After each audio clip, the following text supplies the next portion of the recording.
Okay. Oh my gosh. Hey, everybody. Welcome back to another episode of Brilliantly Resilient Live. And it is 15-minute Friday. Look, I actually have a watch, like a real watch that you take time on. So we are going to do this in 15 minutes. It's our wrap up. And if Victor's out there listening, I'm telling you, man, we are getting this done. I will cut it off if we have to. So our 15-minute Friday, this is where we go back and we talk about all the amazing people that we had on the show this week. And we had some wonderful people, especially given that it was a really, really tough week for this country. Ooh, Hence the angel shirt. I'm hoping to put a little bit of spiritual light and lift into all of this. So I guess we need to start with Sunday. And we had what we had in common, which we ultimately realized, it's actually incredibly frightening and unnerving that Kristen and I have way more in common than we ever thought. And we keep uncovering things. But one of the things that we uncovered that we both really love and get so much out of is the devotional book, Jesus Calling. Yeah, that was, and the fact that so many people in the Brilliantly Resilient community here on Facebook also start their day with that book. How wild is that? I guess, when you have, I guess that's why a lot of the folks are drawn to this group, that we all have some of these similarities. But I thought that was pretty cool that so many people start their day with that also. Yeah. And if you're not really sure what that is, it's a book, it's a daily devotional, 365 days through the year. And this text is written in the voice of God, which by a human, of course. God didn't come down and write it himself. He did that but once. It's uncanny, and we talked about this on Sunday. It's uncanny how so much of it seems relevant. Like you seem to be going through an experience, and of course it doesn't change over the years, but it's uncanny how relevant the text very often seems to what's going on in our lives. And then it's followed by Bible verses that you can look up.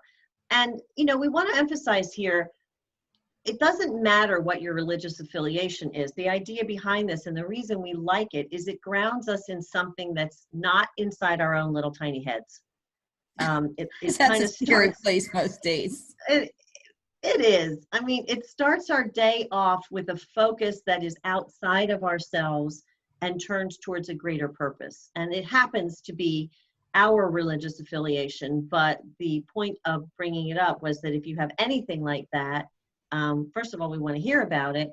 And second of all, we feel like that gives some meaning to how you start your day. Okay. Jesus just called and said that was way too long. We only have 15 minutes. I'm looking at the clock. I took a minute. 1 minute. Yes, I know. She's talking a lot. Said the pot to the kettle. It's been a long week. It's been a long week, people. Oh, it's been a long Okay, week. let's move into fun. What was Monday? Monday, we had Jason Romano from ESPN, former ESPN anchor, Emmy winner. We need music. We need music. Oh, we need music. Oh, that's sports. That whole sports thing that you're into. So again, this is out of my wheelhouse and out of my comfort zone. So I expected to have nothing in common with Jason Romano. And I didn't care because I was excited. You were excited. You were super excited. But Jason's made a transition. And again, when we talk about Brilliantly Resilient, we talk about moving from different places in your life to other places based on your set of transferable skills, your knowledge, and really your passion. And for him, a big part of his passion was how to explore faith. His background with his father, who was an alcoholic, was complicated. And he sort of came to some sort of peace with that through the first book that he wrote, which I think is Live to Forgive. I think that was the title of the first book. And it was about forgiveness. And boy, is that something that you really need to hold on to in your life? It is so easy if you don't learn how to forgive, to keep going back to those places and putting negative energy into it. And it just makes you stuck. It's like quicksand. Yeah. You know what, though? When I was in the You'll Get Through This group at my church, that was what my hard thing was, that I could not get to a place of forgiveness with the wackadoodle that was driving my life nuts. And actually, there was a woman in that group that said, wow, hang on to that. Don't worry about that yet. You've got to get through. Like, you need some of that anger and upsetment to carry you through. And then on the other side of it, you can look back and start working on forgiveness. Because her thing, I was so like losing my mind. And she was saying that if you're working on forgiveness and dealing with it in the muck of it, it's just too much. So for those of you that are feeling that way, let it go for a little bit. I mean, Jason's, that was a long time ago. And then it was a process for him to get to the point where he could write about it and truly forgive and rebuild the relationship. Yeah. So it definitely is a process. Yeah, I think sometimes you have to understand, and I had this experience with my son, sometimes you have to understand that the anger is very justified, and it certainly is understandable. So acknowledge it, maybe put it in a box for a while, work through your issues to get yourself to your life in order, and get the details of your days and all of that kind of stuff in order. And then you can go back and unpack that, because it's, those experiences that are so challenging, they imprint on us with this kind of thing we call cellular memory. And that's not easy to mitigate or purge. So you have to give yourself the grace of time to do that. Yeah. And it was Jason, it was cool to meet him and get to know him. I came away from that when I rewatched it again because I needed something from it. And I'm like, I really want to meet his mom. Don't you want to meet his mom? Oh my gosh, yeah. All that she did for them, and knowing what my journey's been like and how hard that is to keep kids going when they've got this wackadoodle happening over here. And I just want to meet her. And I just think she's really a cool person. He was very gracious and kind about his mom. Sort of like the unsung hero of the whole thing. But that's, thank God for her, and thank God for that person in his life. And then his next book is called The Uniform of Leadership. I think that's what it's called, right? Yep. The Uniform of Leadership, which is available in pre-order. You can go pre-order it. But it's also an interesting thing, because he talks about, with a lot of these people that he knows in the sports world, these big shots in the sports world, and what their concept of leadership is, and how it's almost something that you can put on, like with your value system and with your your strengths, and with what you really believe is important to you in your core, and how you lead through that. So that was a really cool interview. That'll be a good read. That'll be a really good read. And you can get a few chapters of it from him. Yes. Yeah. And on the pre-order. So then Tuesday we decided to be quiet. Shocking. Because Tuesday, very shocking for us. But Tuesday was the day that on social media, things went black and went dark in respect for what's been going on in our country with the murder of Mr. George Floyd. And we did address that later in the week, but we really felt like it was time to just listen and take it in and be quiet. And that's what we did on Tuesday.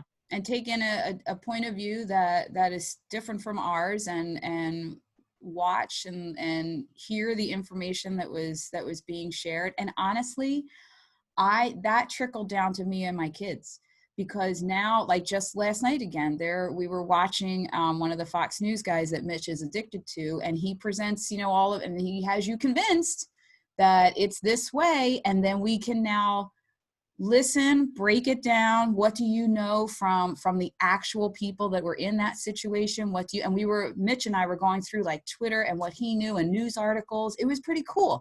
It was pretty cool that my kids are learning that if you're quiet, take in information, process before you're going to spew your opinion about it, it just makes it so much more productive.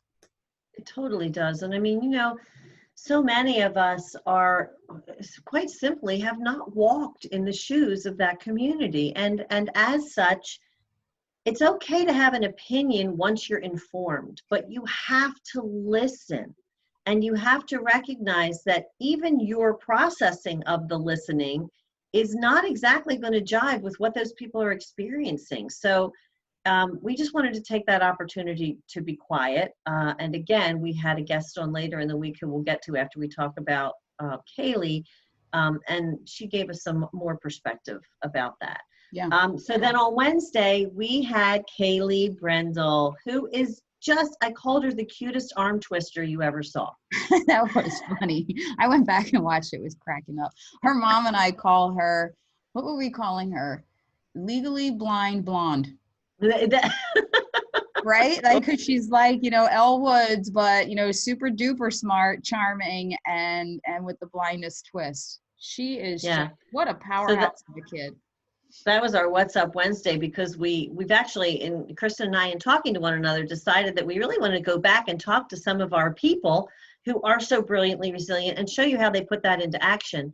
And Kaylee did that, and this is your baby, so I'm letting you talk about this one. Oh my God. The fact that in less than 4 weeks, she went up against College Board, assembled only a group of 4 or 5 other elite blind students that would be a voice with her, and got the powers that be to sit at the table also on a Zoom call and convince College Board that they were in the wrong. And believe me, I was on phone calls with the high ups from College Board and my congressman and all these, elected officials. And I'm given the whole, it's un-American to be doing this to the kids. And they were a brick freaking wall about, nope, this is how we do things. Nope, we are doing it legally. And I'm like, and Kaylee with that charm and, like you said, the arm twisting and so poised and smart and kind and grateful in the midst of all of it. Yeah. Convince Yeah. them. I'll tell you this, the National Federation of the Blind said, the president of that organization said on one of the calls, never have they had that kind of momentum from the general public, because that little video that she did for 92 seconds or whatever it was, had over 500,000 impressions on Twitter. And that was a piece that put the pressure on them, the public opinion.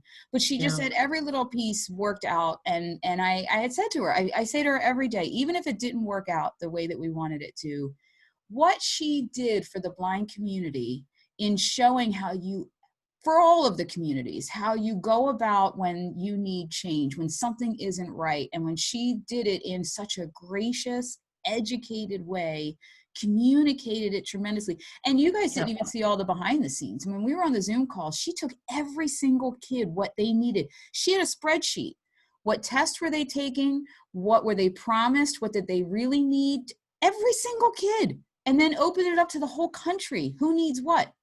Crazy. She was amazing. She's an amazing young lady, and again, it's a really excellent example of how you can be passionate about something, but you don't have to scream and shake your fist because people don't listen to you. Now, don't get me wrong, sometimes anger is certainly called for. Yeah. As we saw with what's happened in our country with racial tensions. But in her case, when you have a corporation or an organization, you need to approach them with calm, rational thinking, and she did it. Facts, and she just would not give up. So, and she brought God the bless muscle her to the table. She had the muscle behind her.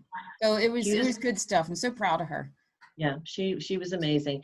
And then on Thursday, yesterday, we talked to my friend Linus Woods Mullins, and Linus is she has been working for many years on wellness issues. She has an organization called Wellness Woman, and it's for women over 40, and she talks about holistic healing and all that. And she was one of the people, she's one of my African American friends, and the one that I don't want to say felt most comfortable reaching out to, but one of the women that I reached out to just say, I don't know what to say. I don't know what to say. I don't know what to do. Can you come on and tell us about your experience and what it meant to you? And she very graciously talked about her growing up, and talked about it from an interesting spot, because as she readily admits, she grew up in an upper middle class neighborhood. She was educated, her family was educated, but even she, with having achieved what everybody says you're supposed to achieve, has experienced these odd moments of racism in her life. So her point was, when you have her color skin, it doesn't matter where you are in life. Mm-hmm. People still see you and define you by the color of your skin. And we have to stop that. Or we at least have to acknowledge that we do it. Yeah. Yeah. It's a process in changing that. And I think it's important, you know, for everybody that's messaging me and putting on Facebook, I don't know what to say, I don't know what to do. Well, you don't have to know what to say and what to do right now. Right now, it's about listening.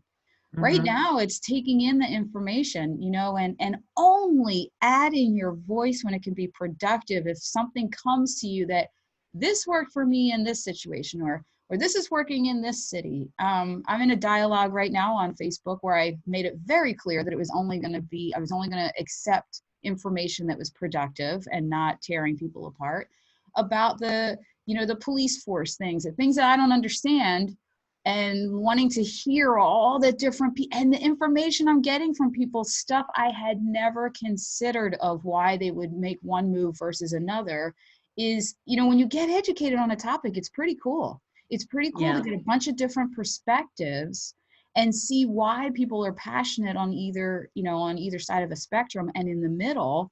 And I think when all that comes together is when you can move forward and make some changes. But you're never going to make any change if you just go, well, I don't know, I don't, that's not my life. So, well, we are all in the same life, in the Yeah. same umbrella. That's Everybody's not an impacting excuse. everybody.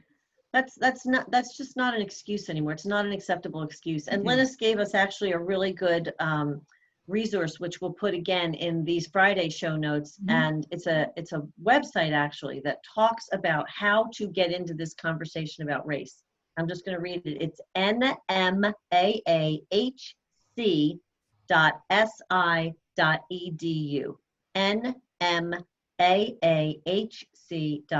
nmaahc.si.edu. And it's an excellent resource for starting that conversation about race and about these things that we don't even know we kind of carry with us. And I had said to Linus at one point, you know, those of us who are blessed to have a diverse group of friends, we say things like, well, I don't see color. Well, you know what? We have to see color. That's almost a cop-out, because other people see color and other people make decisions, hurtful decisions based on that. So it's not something that we can pretend is not there because it doesn't affect our immediate world. We have to get educated on this, as you said, and Yeah. listen. Listen. So And there you go. honestly, you know, saying that I don't see color, I think maybe what they're leaving out is the words "as a barrier." That's Right. one way to look at it. But to say Right. that you don't see, you know, you're missing out. If you actually look at people and only see like human being, you're missing culture Yeah. and you know, genetics and all of that. You know, Yeah. crazy We just have hair to make in my sure mind. we can't use that as a platitude to get ourselves off the hook. Yes, very You true. can't use that as a way of saying, well, I don't see it, so I don't, you know, it doesn't affect me because I'm not a racist. Well, nobody wants to call themselves that, but the fact of the matter is there's racism in our society, and it's not only prevalent, but it's quite deadly, and Yeah, we we can't have to be talk about ignorant. that. There's no time to Yeah, be we can't ignorant. be That's ignorant. not productive. We're done with that. We're done with ignorance. Anybody Done got with it. time for that? Ain't nobody got time for ignorance, and we are not going to tolerate that. So take a look at that website. Thank you to all of our guests this week. As always, you make us more brilliantly resilient by sharing your brilliance with us. So we're very grateful.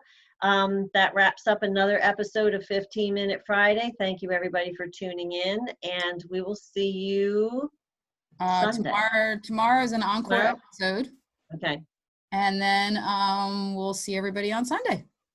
we will. Have a great weekend, everybody. See ya. Bye-bye.